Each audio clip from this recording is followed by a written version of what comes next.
The massive crystal dome of Nexus Prime sparkled under 3 different suns. Inside the Great Hall, hundreds of alien beings gathered around floating platforms.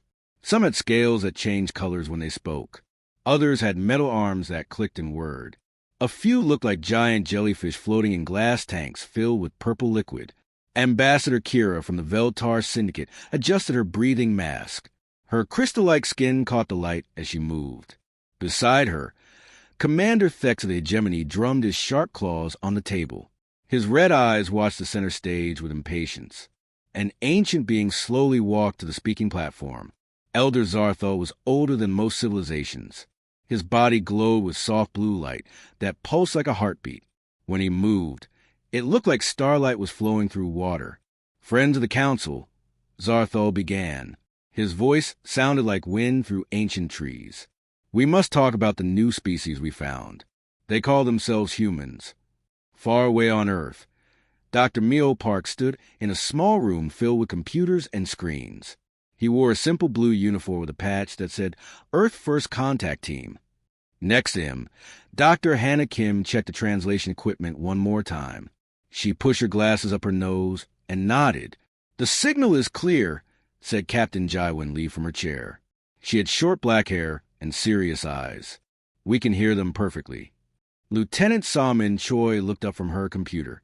"All systems working. We're ready to receive their message." Back on Nexus Prime, Zartho raised his glowing hand. Ancient pictures appeared in the air above him. They showed a blue planet that looked exactly like Earth. Strange beings walked through the images. They looked like humans, but the pictures were so old they flickered and faded. "These records are very old," Zartho continued. "They tell us about beings who lived on that same blue world long ago. The ancient writings say these beings could not be stopped. They could adapt to anything. They never gave up, no matter what happened." The hall filled with sounds of disbelief. Some aliens clicked their tongues. Others made buzzing noises. A few laughed with sounds like breaking glass. Chairman Vextar of the Technocratic Union stood up. His body was part machine, part organic tissue. When he spoke, his voice sounded like a computer mixed with a growl. "Elder Zardo, our scouts visited this Earth. These humans still use chemical rockets. They fight wars among themselves. They can't even leave their own planet properly." Commander Thex nodded hard. His sharp teeth showed when he spoke. "Our military reports say they have no energy weapons, no faster-than-light travel, no unified government. They're probably 50 years away from being any real concern." Zarthol's glow became dimmer. He looked sad, like someone remembering a bad dream. The old records talk about beings who could make dead planets bloom with life. They found solutions when no solutions should exist. They refused to believe anything was impossible. More pictures appeared in the air. They showed empty wastelands becoming green forests. Broken cities rebuilt into something beautiful. People working together to solve problems that seemed impossible to fix. The records end with one warning. Zarthol said quietly, "They cannot be stopped. They can only be contained." The previous civilization chose exile for them. The hall exploded with noise. Aliens talked loudly to each other. Some laughed. Others argued. Ambassador Kira's laughter sounded like tiny bells ringing. Exile? For a species that hasn't even visited their own moon properly? Elder, maybe your old files have errors. On Earth, Miho received a message from the aliens. The computer translated it into simple words. The Galactic Council recognizes humanity as a new developing species. You must follow our rules for growth. You cannot interfere in galactic matters until we say you're ready. "They're treating us like children," Hannah said. She frowned at the screen. Captain Jaiwan crossed her arms. "Who gave him a right to tell us what we can and can't do?" Miho put down the message tablet. He looked out the window at the city below. Cars moved on highways. Planes flew overhead. People walked on sidewalks, all of them unaware that their entire future had just been decided by strangers from the stars. "No one gave them that right," Miho said slowly. "But they have bigger ships, more advanced weapons, and they've been out there longer than we've existed. For now, we watch. We learn. We adapt." The council voted quickly. Every alien agreed. Humanity was just another young species that needed to be controlled and guided. The Keeper's warnings were filed away like old stories that no one believed anymore. But far away on the Keeper homeworld, Zarthol made one last entry in his people's vast library. His glowing fingers moved over symbols that had existed since before most stars were born. "The warning has been given," he wrote. "It has been ignored. May the galaxy forgive us for what will happen next." On Earth, something unprecedented began to happen. For the first time in human history, every government on the planet started working toward the same goal. They all agreed on one thing. They would prove they belonged among the stars, whether the galaxy wanted them there or not. 3 years had passed since the galaxy told humanity to stay quiet and behave. Admiral Taewon-yu stood on the bridge of humanity's first real starship. The UNSS Determination looked like a metal box held together with hope and determination, but it could travel faster than light. "Admiral, we have company," said Communications Officer Ciola Bay. She pointed at her screen. "Multiple alien ships approaching our mining station. They look angry." The Hegemony's Fourth Fleet had come to teach humanity a lesson. Commander Thex expected this to be easy. His intelligence report said humans were still primitive and divided. A simple show of force would make them run away with their tails between their legs. "This is Commander Thex of the Galactic Hegemony." His message crackled through the translation system. "Human ships will leave this area immediately. We are taking control of the star system. You have 1 hour to evacuate." Admiral Yu looked at his tactical officer, Major Dongwoo Han. They had been preparing for this moment for months. Every human in space had been training for the day when the galaxy would test their resolve. "What are your orders, sir?" asked Lieutenant Gina Park from her navigation station. "Send a message to all human vessels." Admiral Yu said calmly, "Tell them to implement protocol unity." Something impossible began to happen. Every human ship in the solar system started moving together, like dancers, following the same music. Mining ships, cargo haulers, military vessels, and even small personal craft began flying in perfect formation. Commander Thex watched the screens with growing confusion. "How are they doing this?" he demanded. "Their technology is too primitive for this kind of coordination." His intelligence officer shook his head. "Unknown, sir. They shouldn't be able to communicate this well across such distances." What the aliens didn't understand was that humans had solved the problem in the most human way possible.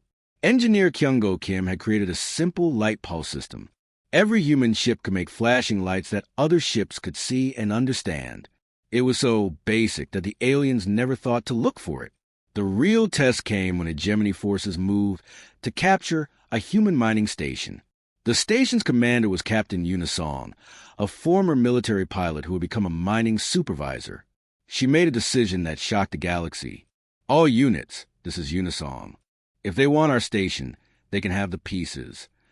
The mining station exploded in a brilliant flash of light and metal. But this wasn't a desperate suicide attack. The explosion was carefully planned. The debris flew outward like a deadly cloud, damaging 3 hegemony ships. Meanwhile, all the human workers had already escaped in small pods that other human ships quickly picked up. They destroyed their own base rather than let us take it. Commander Thex reported to superiors.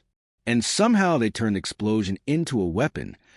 The battle that followed broke every rule of civilized warfare. Human ships, much smaller and weaker than the alien vessels, began ramming enemy ships. But these weren't suicide attacks either. The humans had figured out exactly where to hit alien ships to disable them, while allowing their own crews to escape in the last second. Captain Min Se-young commanded a converted cargo ship. He used his ship's mining laser to cut through the support beams of a massive hegemony cruiser.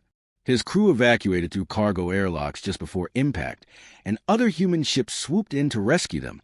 "They fight like they expect to die," reported a terrified hegemony pilot.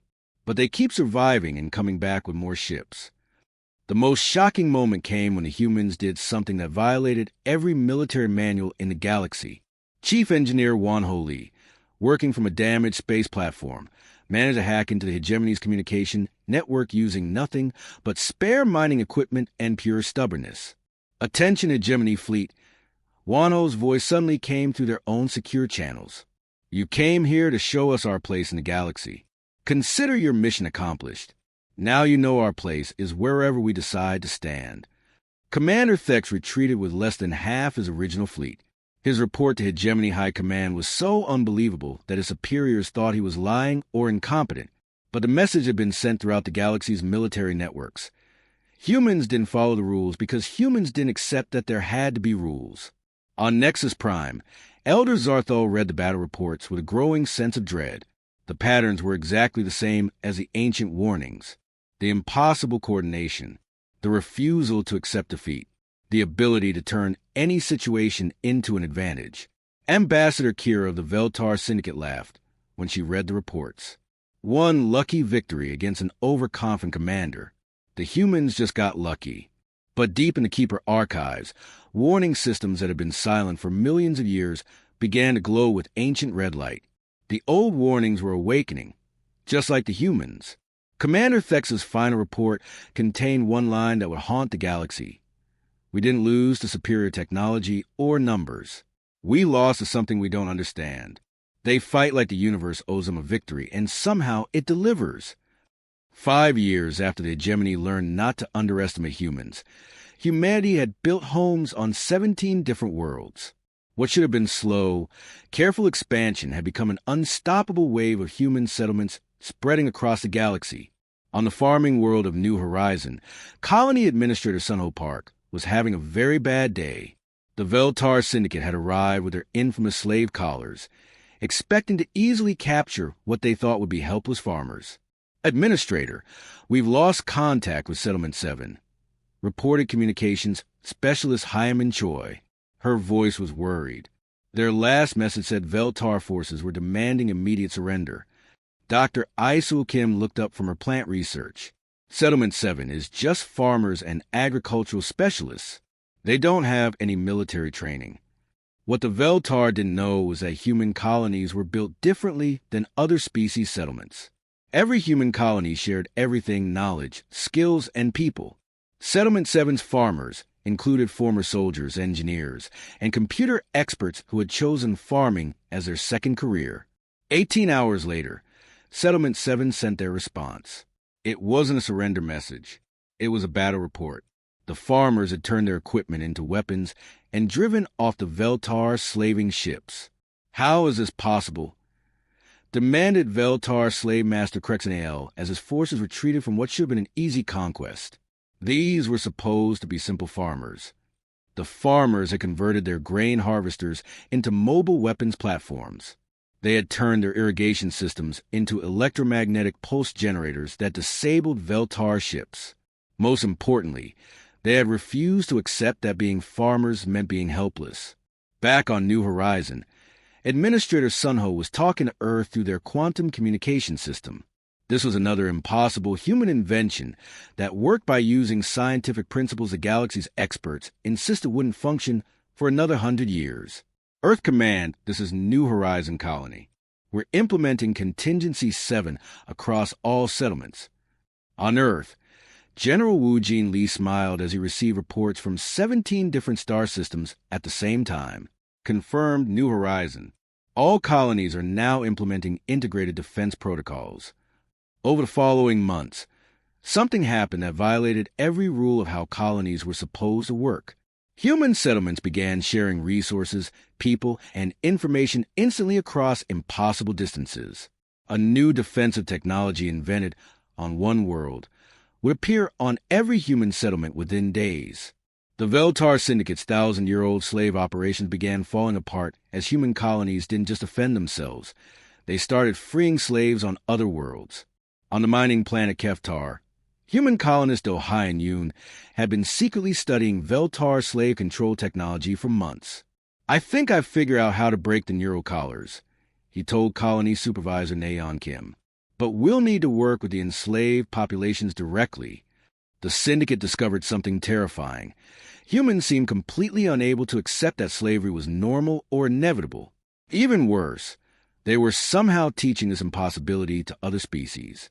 The Corellian slaves on Keftar had accepted their chains for hundreds of years. But human engineer Jinwoo Song spent weeks learning their language and customs. He worked alongside in the mines, sharing their burdens and their hopes. Freedom isn't something you have to earn, he told the Corellian work groups through their translator. Freedom is something you already own. You just have to take it back. Within months, the Veltar Syndicate faced slave revolts on 47 different worlds.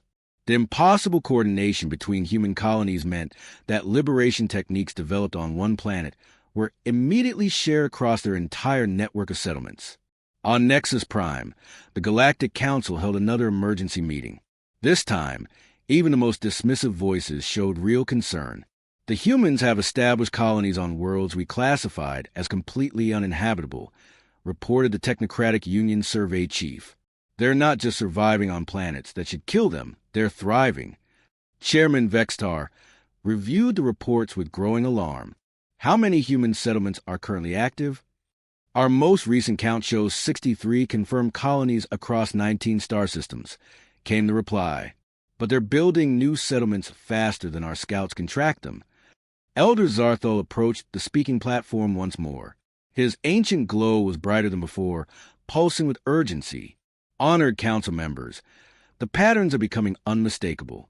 They expand not through conquest, but through transformation. Every world they touch becomes more than it was before.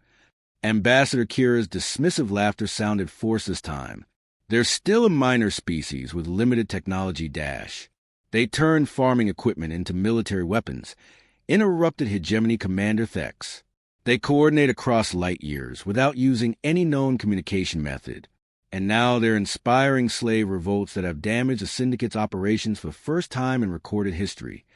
The most disturbing report came from intelligence analyst Korveth of the Technocratic Union. We've been monitoring their research networks. They're not developing new technology. They're adapting our technology in ways we never imagined possible. Their solutions shouldn't work according to any scientific principle we understand, but they work perfectly. Elder Zarthol's voice carried the weight of ancient prophecy. The archive spoke of beings who found answers where none should exist. The patterns are repeating exactly, council members. Humanity has awakened, and they're waking up the galaxy with them. For the first time in galactic history, 3 enemies became allies. The hegemony, the Veltar Syndicate, and the Technocratic Union had spent centuries fighting each other. Now they joined forces for one purpose: stopping humanity before it was too late. Admiral Fexval of the hegemony's Grand Fleet stood in the command center of the massive warship Inevitable Dominion. Beside him were Syndicate War Broker Kesrin and Union Fleet Commander Zeftar. Together, they commanded 12,000 ships, the most powerful military force ever assembled. Gentlemen, Admiral Fexval said, studying the holographic star map, human colonies now exist in 43 star systems. Worse, they're actively freeing enslaved species and teaching them human fighting methods. On Earth, President Yunbai Song stood before the Emergency Assembly of World Leaders. Intelligence reports were clear. The galaxy's major powers were preparing for total war against humanity. Ladies and gentlemen, she addressed the crowded room. For the first time in human history, we face extinction not from ourselves, but from those who fear what we represent.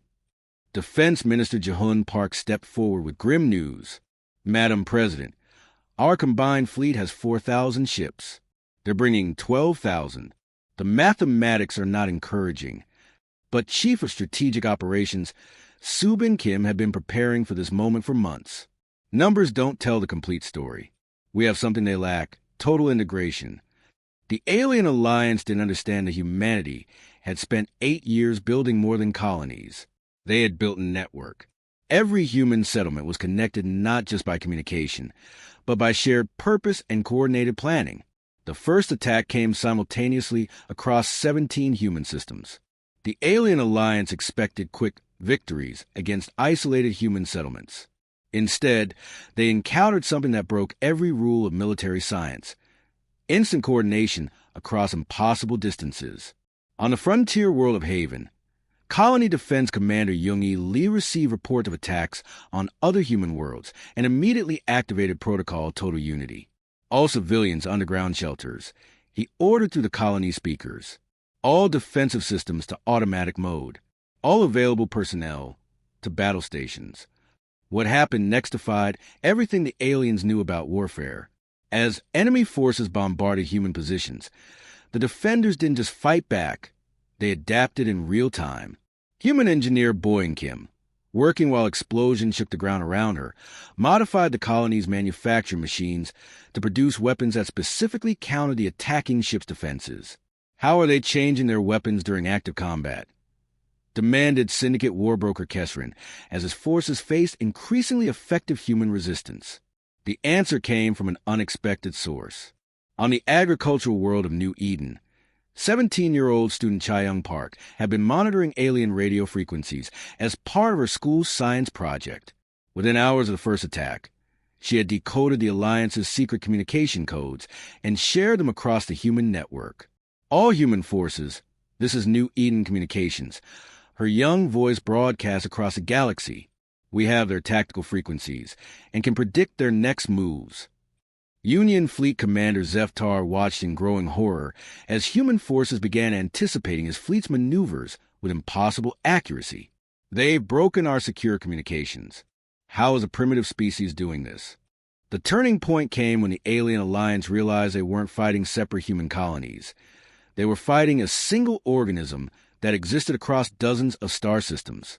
Every human loss was immediately replaced by reinforcements from other worlds. Every lesson learned on one battlefield was instantly shared across the entire human network. But humanity's greatest weapon wasn't their adaptability. It was their infectious hope. As human forces fought with desperate courage, something unprecedented began happening across the galaxy. Other species, inspired by humanity's refusal to surrender, began their own uprisings. The enslaved Corellians on Veltar worlds rose in coordinated rebellion. The oppressed workers in hegemony space began sabotaging military supply lines. Even within the Technocratic Union's rigid society, lower-class scientists began sharing forbidden knowledge with human researchers. Sir, reported Intelligence Officer Velkes to Admiral Thexval, we're receiving report of revolts on 47 worlds. They're using human fighting methods and somehow coordinating across our own territory. The final blow came when human forces demonstrated their ultimate weapon, the willingness to sacrifice everything for an idea. Captain Min-jae Choi, commanding the defense of the strategic world crossroads, received orders to evacuate as overwhelming alien forces approached. Instead, he transmitted a message that would become humanity's battle cry. To all human forces, to all free beings in the galaxy, we don't retreat from our beliefs. We don't compromise our principles. We don't surrender our hope. Today, we show the galaxy what it means to be human. The Battle of Crossroads lasted 18 hours.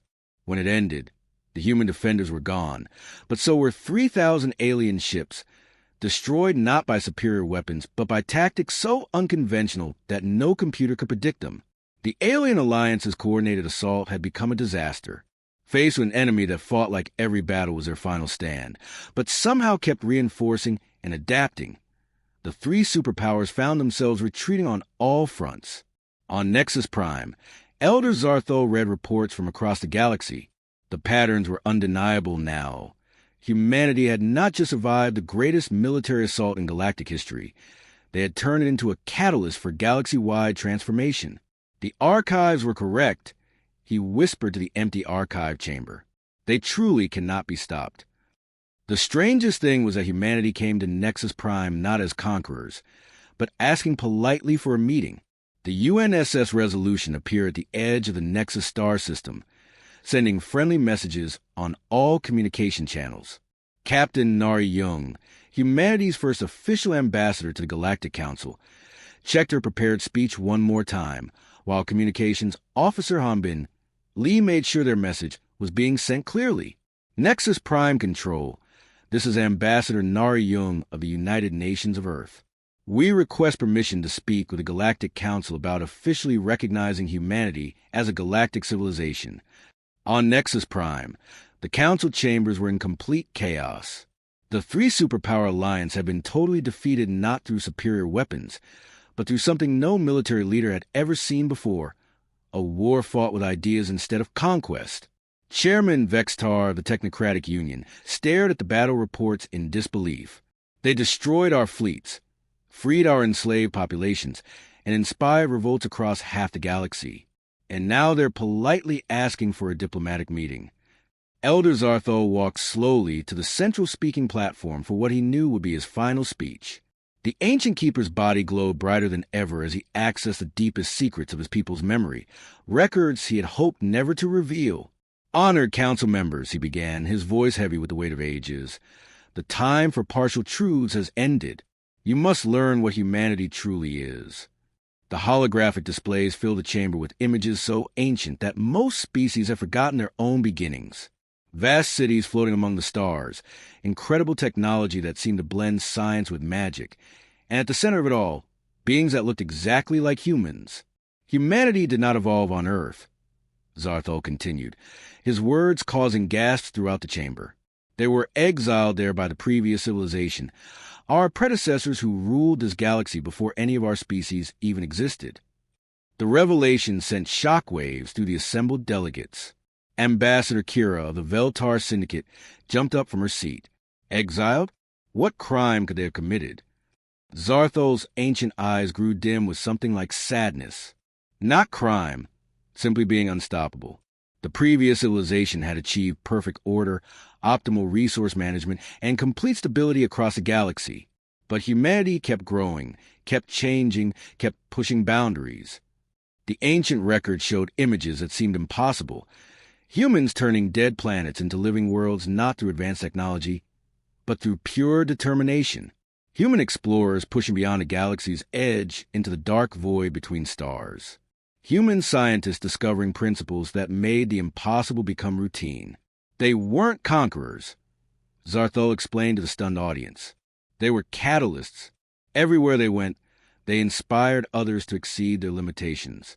Species that had remained unchanged for millions of years suddenly began evolving, reaching for something greater. Council Chairman Vextar processed the implications with growing fear. The previous civilization couldn't control them. No one could control them, Zarthol confirmed. But more dangerous than their abilities was their philosophy. They believed, truly believed, that every being in the galaxy deserved a chance to reach their full potential. They refused to accept that any species was naturally limited. The archives showed the final confrontation. A galactic war fought, not between armies, but between ways of thinking. The previous civilization's perfect order against humanity's chaotic hope.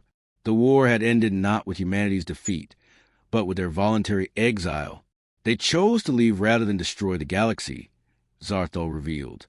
The previous civilization used their most advanced technology to create a prison world, Earth, and sealed humanity there with memory blocks and technological limitations.